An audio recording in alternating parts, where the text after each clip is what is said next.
descubiertas más o menos en los años 50. La primera molécula aislada fue la streptomicina, fue la primera molécula en realidad antibiótica que se ha usado de manera efectiva para la tuberculosis y se aisló del hongo de Streptomyces, ¿no?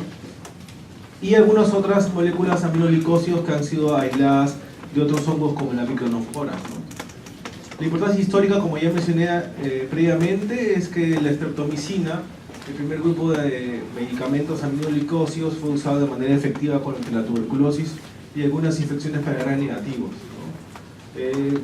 Igual, como ya expliqué previamente, su importancia actualmente está, digamos, cayendo a menos por su toxicidad asociada, ¿no? Y la falta de desarrollo de nuevos fármacos dentro de este grupo de antibióticos. La kanamicina ha sido uno de los últimos antibióticos de este grupo de aminoglicósidos, de los últimos desarrollados y que actualmente tiene uso en la terapia como parte de las drogas de segunda línea para tuberculosis, especialmente multirubor resistente, ¿no? Respecto a la estructura química, bueno, los aminoglicósidos, su mismo nombre lo dice, ¿no? Son aminoazúcares, aminoglicósidos unidos por enlaces glucosídicos, ¿okay? Y que están unidos igualmente a un alcohol de cíclico hexagonal con grupos amino, que es el grupo de aminociclitol, ¿no? Es importante recordar esto porque existen algunos aminoglicósidos que tienen y no tienen este grupo amino, el aminociclitol, ¿no? Según el componente, se divide en dos tipos de grupos, ¿no? Streptidina o la desoxistreptamina, ¿no? Clasificándose el grupo A, que es el grupo de streptomicina, que tiene componente aminoclitol con streptidina, y aquellos que tienen la desoxistreptamina, que son la mayoría o el resto de antibióticos aminoglicósidos más conocidos, gentamicina, micacina, neomicina, metilmicina, por ejemplo, ¿no?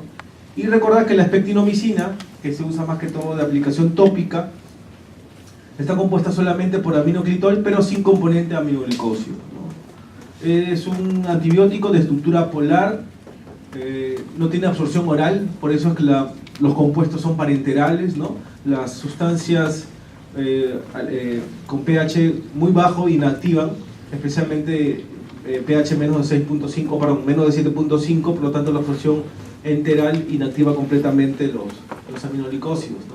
La clasificación, como expliqué, dos grandes grupos: aquellos que tienen el grupo aminociclitol y aquellos que no tienen o mejor dicho, tienen el grupo aminociclitol pero sin aminoglicósido, solamente se encuentra en este grupo la spectinomicina. Y aquellos que tienen aminociclitol podemos dividirlos: aquellos que tienen el componente streptidina, solo está streptomicina, y las que tienen desoxistreptamina, de acuerdo a los grupos de kanamicina, amicacina, tobramicina, dimecacina, y la familia de gentamicina, cisomicina, netilmicina y cepamicina, ¿no? Digamos, de manera práctica, es importante recordar que esta agrupación tiene mucha importancia respecto a la resistencia, ¿no? Ya que es infrecuente que antibióticos del mismo grupo tengan resistencia cruzada. Es frecuente, por ejemplo, que un germen Gram negativo pueda ser resistente a amicacina y además sea resistente a kanamicina, ¿no? Por la resistencia cruzada dentro del mismo grupo.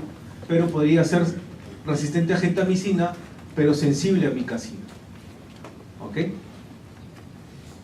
Estos son otros grupos de antibióticos. La fuente donde han sido aislados los gérmenes, o de los gérmenes que fueron aislados los aminoglicósidos, como expliqué, básicamente son especies de Streptomyces y micronofora, ¿no?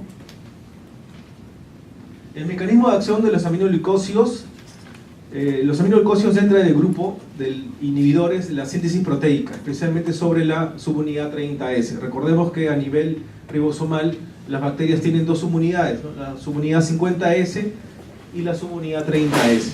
Los aminoglicósidos actúan sobre la subunidad 30S y son los únicos antibióticos que inhiben la síntesis proteica y que son bactericidas, porque todos los demás grupos de antibióticos que tienen inhibición sobre la síntesis proteica son bacteriostáticos. Solo los aminoglicósidos son bactericidas y que inhiben la síntesis proteica. ¿Por qué? La explicación es básicamente por la unión irreversible que se da a través de la subunidad 30S, ¿no? Es un patrón de actividad bactericida y que es dependiente de concentración. Espero que les hayas explicado en el inicio de las presentaciones y yo les hago un pequeño resumen. A nivel farmacodinámico, los antibióticos se dividen en dos grandes grupos: los antibióticos tiempo dependientes y los antibióticos concentración dependiente. Los antibióticos tiempo dependiente, digamos en términos sencillos, tienen una eficacia mayor, matan más gérmenes, matan más bacterias cuando el tiempo por encima del MIC, de la concentración mínima inhibitoria, es el mayor posible, digamos. Ejemplos de estos son los beta-lactámicos, ¿no? Los carbapenems, todos los que son beta-lactámicos, vancomicina, ¿no? Mientras más esté el tiempo por encima del MIC, tienen una mayor eficacia. Por eso es que normalmente estos antibióticos se emplean en dosificaciones cada 8 horas, cada 6 horas o cada 12 horas, ¿no? La eficacia de los antibióticos tiempo dependientes depende del tiempo que esté por encima del MIC, que en realidad en recomendación esté por encima del 50%. Quiere decir que el 50% del tiempo que esté por encima del MIC el antibiótico va a tener una eficacia mayor. Este es el grupo de antibióticos tiempo dependiente. Existen los antibióticos concentración dependiente, que son la mayor cantidad de antibióticos, en los cuales la eficacia de estos antibióticos básicamente está dado por pico de concentración. Quiere decir, mientras más alta sea la concentración en un momento dado, más matan bacterias, más son eficaces. Por lo tanto, a más altas dosis es mucho mejor, independientemente que se dé cada 8 horas, cada 12 horas o cada 24 horas. Por eso es que la dosificación normalmente de los antibióticos concentración dependiente es cada 24 horas, ¿no? Porque no depende que sea dosificaciones seguidas, sino dosificaciones altas, concentraciones pico altas, concentraciones máxima altas. El detalle, claro, es que estas concentraciones están limitadas por la toxicidad. Uno puede usar dosis altas de amikacina, por ejemplo, 15 miligramos por kilo, pero si bajo este criterio, bajo este razonamiento, si uno usa 20 miligramos por kilo, puede matar mucho más gérmenes. El detalle es que puede generar mayor toxicidad. No se explica bien cómo es el único grupo que inhibiendo síntesis proteica a nivel 30S tenga actividad bactericida, ¿no? Una explicación razonable es la unión irreversible sobre la subunidad 30S. Sin embargo, no explica completamente este mecanismo de acción. Vuelvo a explicar, el objetivo del tratamiento con aminoglicosidos es incrementar al máximo la concentración pico, ¿no? Limitado siempre por el límite de toxicidad. Lo que se recomienda es más o menos que la concentración máxima sobre la concentración mínima inhibitoria o sobre el MIC sea aproximadamente entre 8 y 10 veces el MIC, ¿no? Para tener una eficacia aceptable, digamos, este grupo de antibióticos, ¿no? La internalización del aminoglicósido en las bacterias depende de un transporte activo, un transporte que consuma oxígeno, ¿no? Este transporte se da a través de la membrana externa de las bacterias, depende de oxígeno, como expliqué, y está influenciado por pH. Esto es importante, ¿no? Al ser un mecanismo activo, consume energía y depende de oxígeno. Por lo tanto, esto explica por qué las bacterias anaerobias, que no requieren oxígeno, son intrínsecamente resistentes a los aminoglicósidos. Porque las bacterias anaerobias no usan oxígeno.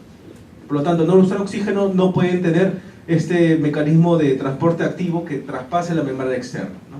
Y está influenciado por pH. Como expliqué previamente, pHs más bajos, pHs más ácidos, inactivan los aminoglicósidos. Los aminoglicósidos no tienen acción sobre secreciones bronquiales, por ejemplo, que tienen un pH disminuido, o sobre abscesos. Estos inactivan frecuentemente la acción de estos aminoglicósidos.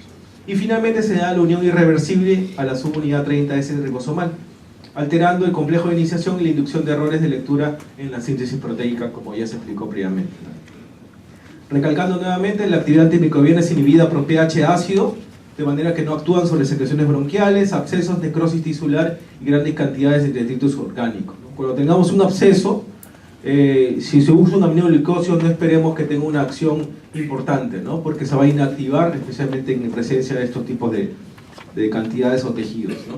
Los microorganismos con deficiencia del sistema de transporte de electrones, tales como los anaerobios, son intrínsecamente resistentes, como ya se explicó previamente. Importante aclarar que los aminoglicósidos, al igual que los beta-lactámicos, tienen un efecto posantibiótico, ¿no? El efecto posantibiótico se define como la actividad antimicrobiana que persiste luego de la aplicación de una dosis de un antibiótico. Es como que, digamos, el efecto residual de un antibiótico luego que ya se suspendió, ¿no? Beta-lactámicos, el efecto postantibiótico está descrito para bacterias gram positivas, pero para aminoglicósidos se describe tanto para gram positivos y gram negativos.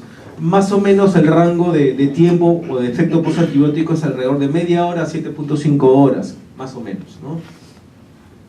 Este efecto postantibiótico es explicado básicamente por la acción intracelular, ¿no? de los aminoglicósidos, que podrían explicar por qué, a pesar de no encontrar concentraciones séricas de aminoglicósidos, todavía encontramos un efecto antimicrobiano, ¿no? sobre la infección, y se explica, como expliqué, por la internalización o el efecto intracelular de los aminoglicósidos, ¿no?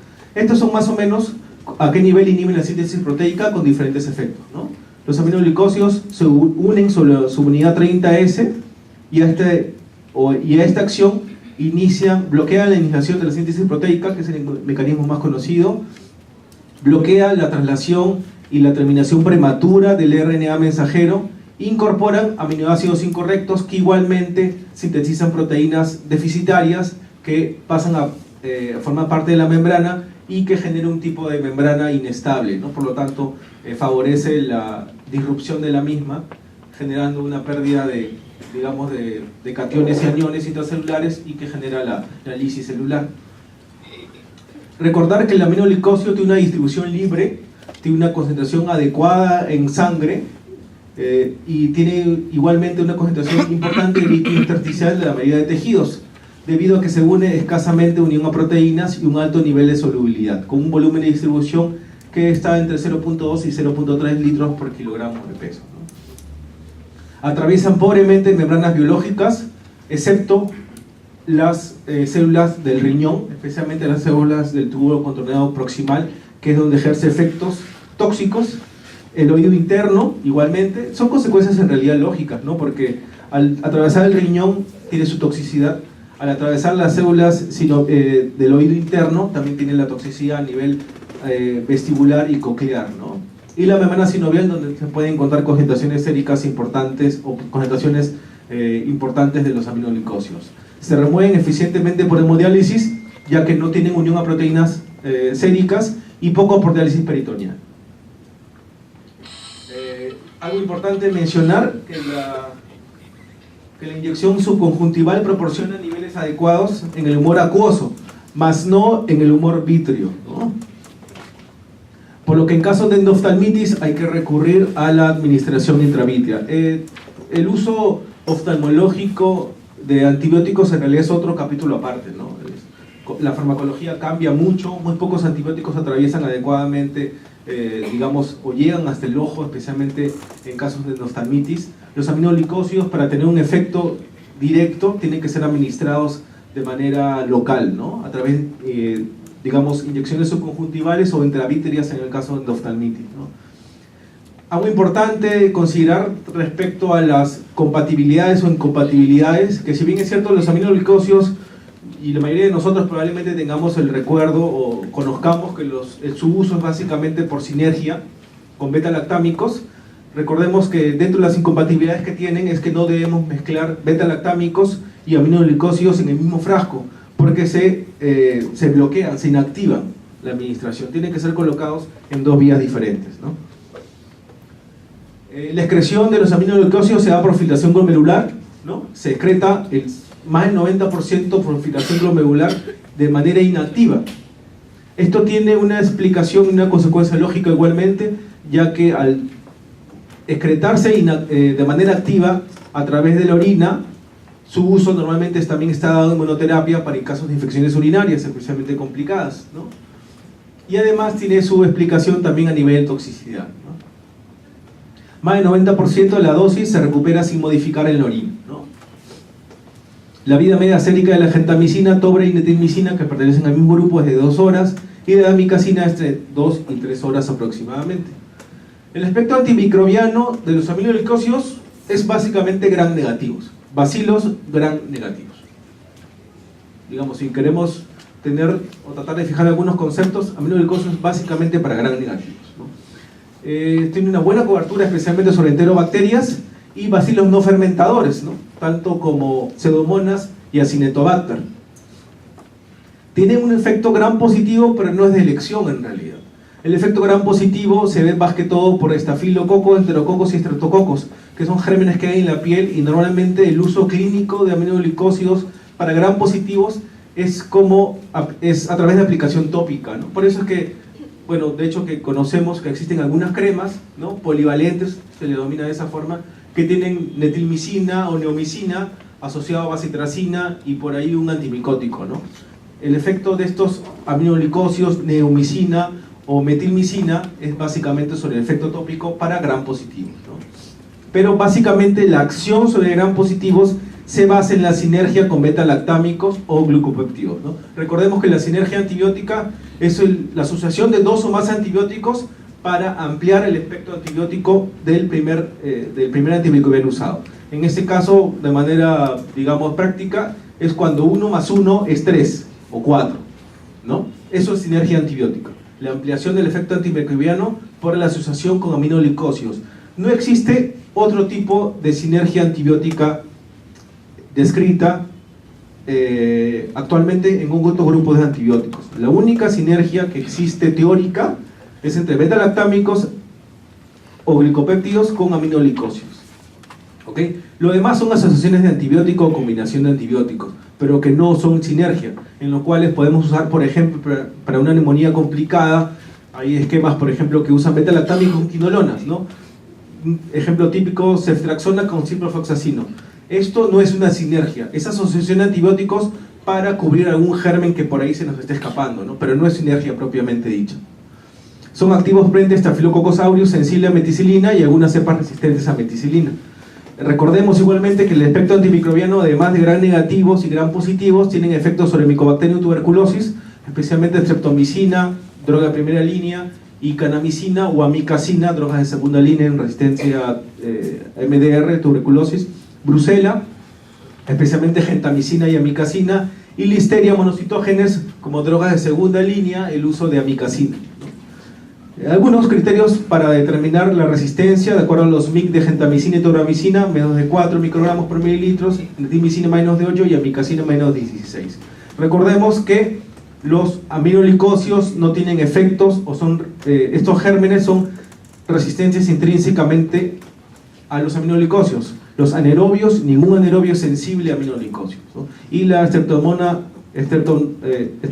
maltophilia, que es un bacilo gram negativo no fermentador, también es resistente intrínsecamente a los aminoglicósidos.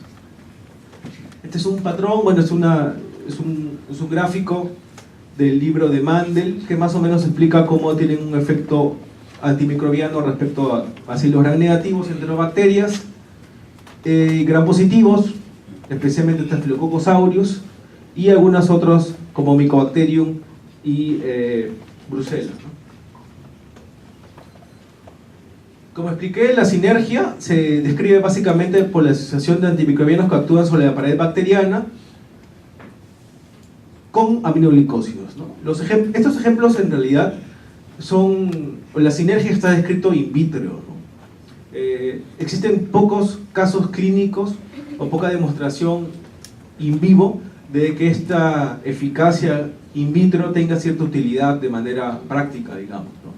Sin embargo, para algunos tipos de infecciones por estos gérmenes se puede recomendar el uso o la asociación de beta-lactámicos con aminoglicósidos. Por ejemplo, aquellas endocarditis por enterococos fecales o faecium, ¿no?, en los cuales debe demostrarse de manera in vitro, quiere decir que el antibiograma reporte que sea sensible a la combinación de antibióticos. Esto es algo importante que debemos mencionar, ¿no?, ya que los reportes de antibiogramas son para, digamos, monoterapia, ¿no?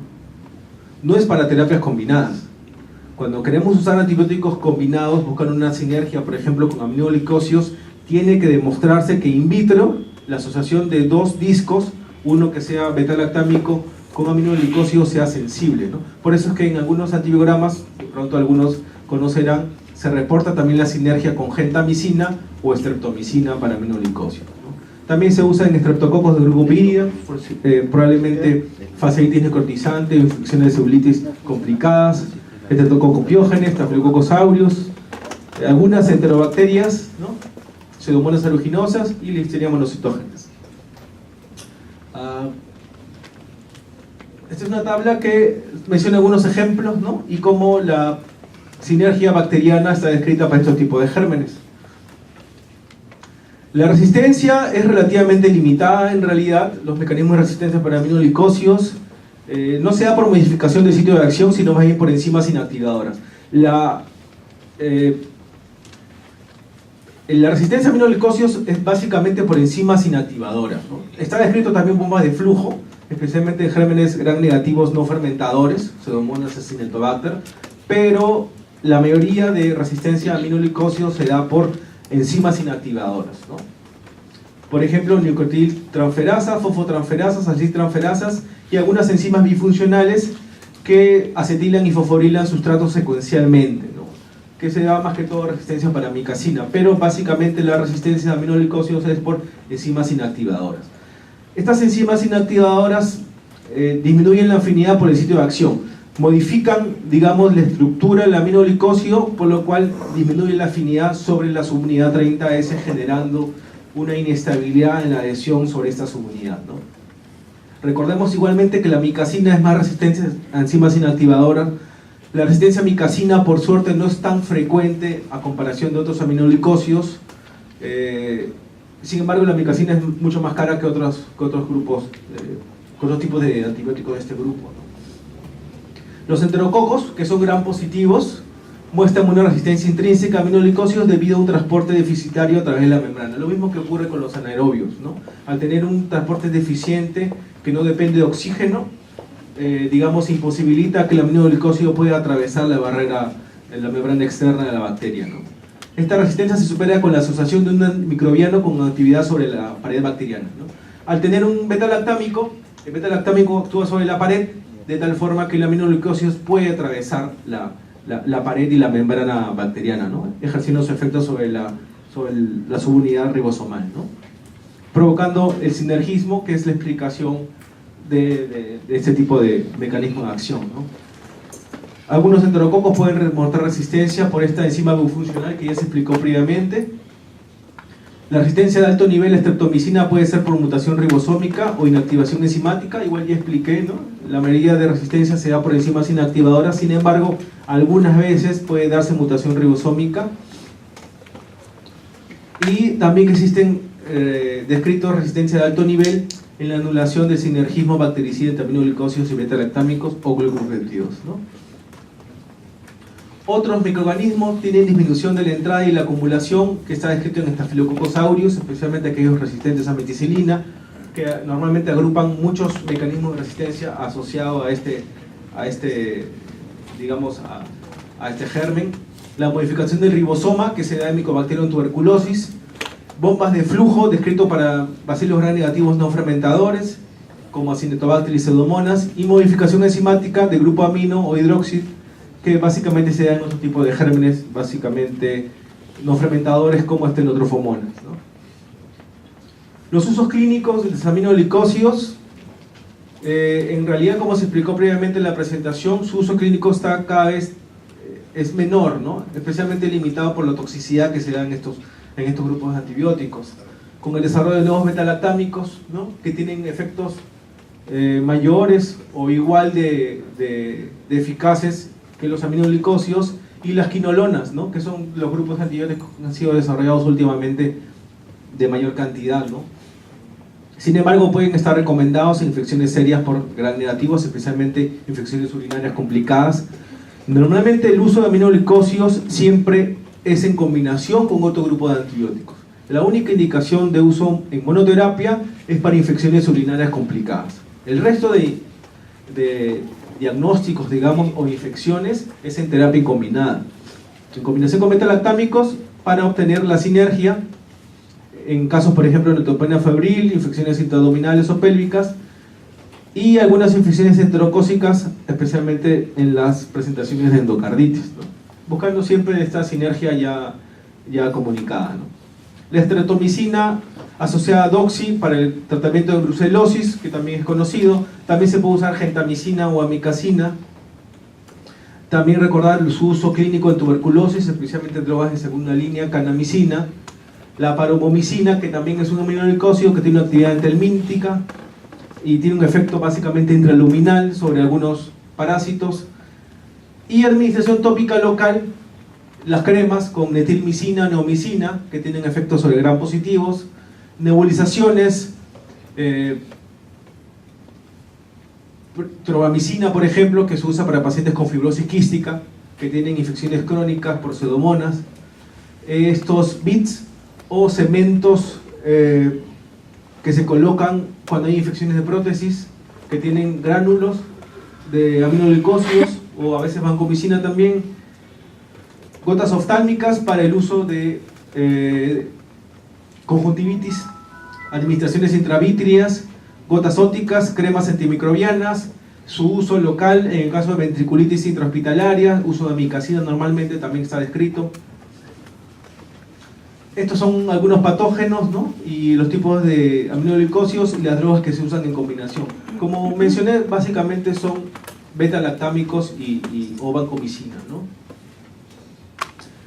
Respecto al régimen de dosificación, recordemos que los aminoglicosidos también tienen un régimen de administración diaria única, ¿no? El once daily dose, que es básicamente descrito la administración en dosis única de los aminoglicosidos.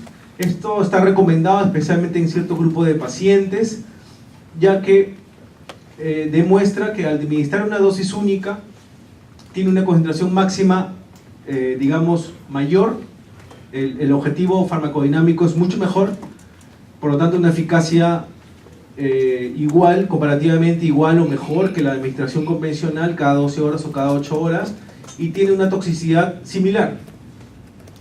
¿Ok? Normalmente la dosificación está basada en dosis de carga, en concentraciones inhibitorias mínimas, el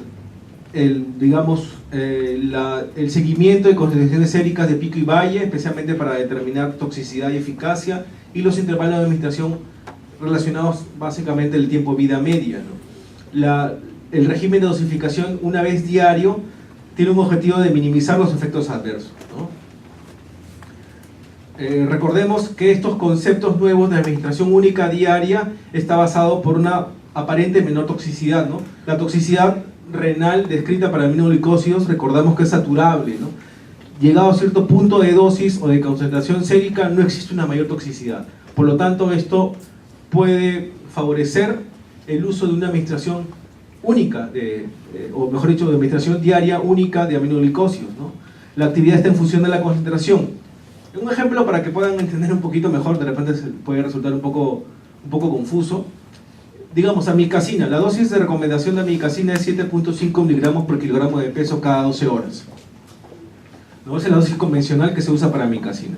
Pero el régimen de dosis única diaria es 15 miligramos por kilo de peso, que es 7.5 cada 12, podríamos decir que es 15 miligramos una vez al día, ¿no? El uso de 15 miligramos una vez al día es igual de efectivo o mejor que el uso convencional a cada 12 horas y tiene efectos tóxicos iguales que el uso convencional cada 12 horas, especialmente explicado por lo que les ya mencioné de la captación renal saturable, que explica la toxicidad, y al tener 15 miligramos por kilo ejercemos o tenemos un pico de concentración mucho más alta que 7.5 miligramos cada 12 horas, por lo tanto digamos tenemos una optimización farmacodinámica del uso de aminoglicosidos, ¿no? Y además que el efecto postantibiótico es mucho mayor al tener una dosis mayor también una vez al día, ¿no? Estos son los ejemplos como expliqué, ¿no? Amicacina, por ejemplo, ¿no? Dosis de carga de 7.5 miligramos por kilo y la dosis de mantenimiento 7.5 cada 12 horas. Esas son dosis convencionales de gentatobramicina y netilmicina. ¿Ok? Cuando se usan dosis una vez al día, amicacina 15 miligramos por kilo, administrada una vez al día, netilmicina 3 miligramos por kilo, también una vez al día, siendo que la dosis recomendada 3 miligramos cada 12 horas, o tobramicina y gentamicina de la misma forma, ¿no? Existen estudios, existen metaanálisis en los cuales se demuestra que el uso diario de dosis única diaria tiene una eficacia comparable o mejor inclusive en términos de eficacia y una toxicidad comparativamente igual respecto a dosis convencionales de aminoglicosidos, ¿no? Claro que estas son infecciones con terapia y combinación. Recordemos que el uso de aminoglicosidos es para infecciones como terapia y combinación. ¿Ok? Recordar que el uso de aminoglicosidos idealmente debe estar supeditado a la medición de concentraciones séricas, ¿no? de estos aminoglicosidos, recomendando la medición de nivel pico y nivel valle, ¿no? Más o menos un nivel pico entre 20 y 25 microgramos y un nivel valle entre 5 microgramos por mililitro. El nivel pico está asociado a eficacia. Mientras más alto sea el pico de concentración, como ya se explicó, tiene una eficacia mucho mejor. Y nivel valle, toxicidades de 5 o por encima de 5 están asociadas con mayor toxicidad, ¿no? Recordemos que también los aminoglicosidos requieren cierto tipo de gradación o dosificaciones modificables en el caso de pacientes con insuficiencia renal, ¿okay? Especialmente aquellos que tienen un clearance calculado por debajo de 30 mililitros por minuto. Y para eso existen tablas o nomogramas que explican cómo se debe ejercer un tipo de modificación de la droga, básicamente basado en la espaciación de la administración de los aminoglicosidos, ¿no? Que esto básicamente explica lo mismo que les ya referí previamente, ¿no? Estos son unos ejemplos de la dosis de carga y dosis de mantenimiento que se explican para regímenes únicos diarios, y las concentraciones séricas pico y valle recomendadas cuando se usa en monitorización, ¿no? En realidad, digamos que está muy de moda, por decirlo de alguna forma, realizar la medición sérica de concentración de antibióticos y de antifúngicos, ¿no? El uso de vancomicina, por ejemplo, está recomendado siempre realizar su concentración sérica de vancomicina. Si bien es cierto, hay estudios que mencionan que no es tan útil porque la vancomicina no sería drogas de elecciones para infecciones por gram positivos, muchas revisiones y recomendaciones se realizan respecto a la concentración sérica de vancomicina, igual aminoglicosidos y a unos antifúngicos como voriconazol o posaconazol también, que está relatada que mientras podamos medir concentraciones séricas y estas concentraciones varíen dentro de un rango aceptable, puede predecir una eficacia ya descrita, ¿no? Igual alguna modificación respecto a la dosis de acuerdo a falla renal, ¿no? Ofertando hasta un 30-70% con un clearance de 10 a 50 y de un 20-30% con menos de 10, ¿no? Que es básicamente lo que ya les expliqué previamente, ¿no? Igual, nomogramas para el uso de gentamicina y tobramicina respecto a la dosis que se usa, la modificación respecto a la dosis diaria y de acuerdo al tiempo de clearance de cada paciente que pueda presentar, ¿no? Igual, los mismos métodos de dosificación inicial para administración monodosis en gentamicina. No es muy complicado en realidad realizar estos nomogramas, siempre y cuando podamos dosar adecuadamente los aminoglicosidos en sangre, ¿no? Si se pudiera hacer eso de manera convencional, de manera rutinaria en hospitales, podríamos definitivamente calcular u optimizar, individualizar la terapia antimicrobiana en cada tipo de pacientes, ¿no? Considerando concentraciones séricas ya descritas para cada antibiótico en cierto tipo de pacientes, ¿no? Los efectos adversos, está descrito reacciones de hipersensibilidad, flebitis para aminoglicosidos, que son efectos locales básicamente. Existe un bloqueo neuromuscular. Se tiene la teoría que los aminoglicosidos tendrían cierto tipo de adhesión sobre receptores pre y postsinápticos, ¿no? A nivel neuromuscular. Por lo tanto, en miastenia gravis está completamente contraindicado, especialmente la gentamicina y la amicacina, ¿no? La toxicidad está descrita tanto a nivel auditivo y vestibular, ¿no? Especialmente porque sea una lesión mitocondrial a nivel de las células sensoriales, afectando primero las respuestas de frecuencias altas, ¿no? El paciente, sonidos mucho más agudos con frecuencias mucho más altas, dejan de percibir este tipo de sonidos, ¿no? Y también la toxicidad vestibular puede ser severa e invalidante. Los niveles séricos pico no están correlacionados con el riesgo de toxicidad a comparación de la nefrotoxicidad, pero parece que tiene cierta correlación con el nivel valle, con niveles bajos, y la concentración acumulada de los aminoglicosidos, ¿no? Se ha sugerido que la acumulación de aminoglicosidos en la cóclea y en el vestíbulo está más relacionada con la exposición prolongada, ¿no? Que con niveles altos transitorios en suero. Es lo que se ve, por ejemplo, de streptomicina, pacientes que van a usar streptomicina, o que ya no se usan en realidad mucho para tuberculosis, tienen o requieren una evaluación previa otorrinolaringológica, ¿no? Especialmente para ver la función vestíbulo-coclear, ¿no? Dentro de los aminoglucósidos, la droga que más genera problemas auditivos es la streptomicina, ¿no? Streptomicina. Y a nivel de nefrotoxicidad, es una complicación mucho más frecuente y usualmente es reversible, a comparación de la ototoxicidad, que frecuentemente es irreversible, generando insuficiencia renal no oligúrica. No esperemos que el paciente miccione menos por tener una toxicidad por aminoglucósidos, ¿no? La explicación se da a nivel del daño que se da a nivel de túbulo contorneado proximal, llevando a una alta concentración en la corteza renal, ¿no?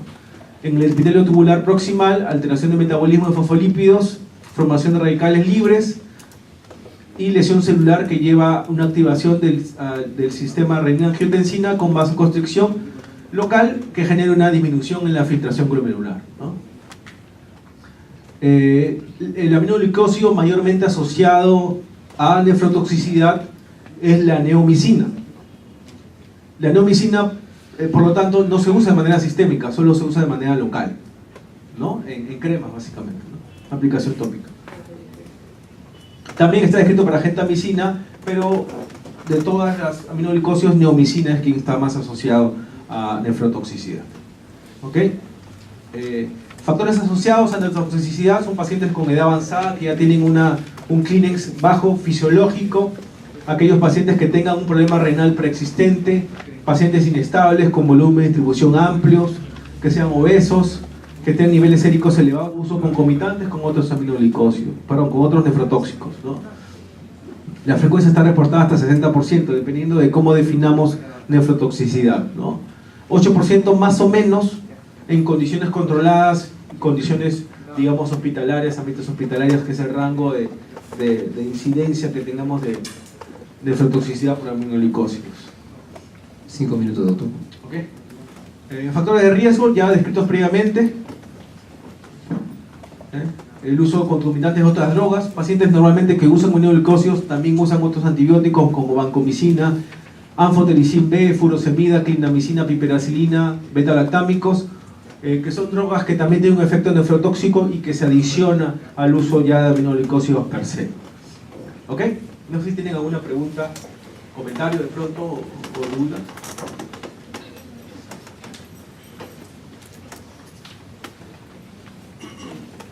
Sí, doctor. Puede verse en la práctica, a veces se puede reportar gentamicina sensible y amicacina resistente. ¿Eso es estable? Sí, claro que sí. ¿Por qué en resistencia? Puede explicarse por algunos tipos de enzimas inactivadoras, tienen cierta afinidad por ciertos compuestos aminoglucosídicos, ¿no? Recordemos que la amicacina, canamicina pertenecen a un grupo estructuralmente hablando químico diferente que la gentamicina. Por eso que no es infrecuente encontrar sensibilidad a genta, resistencia a genta y sensible a amicacina, ¿no? Recordemos que la amicacina, y también al revés, recordemos que la amicacina, la resistencia a amicacina por enzimas inactivadoras es infrecuente. Sin embargo, si existen bombas de flujo, que está descrito para Pseudomonas, para Cinetobacter, vamos a encontrar que es resistente a todos los aminoglucósidos, ¿no? Y que es explicado por la expulsión a nivel de la membrana del aminoglucósido, no por enzimas inactivadoras.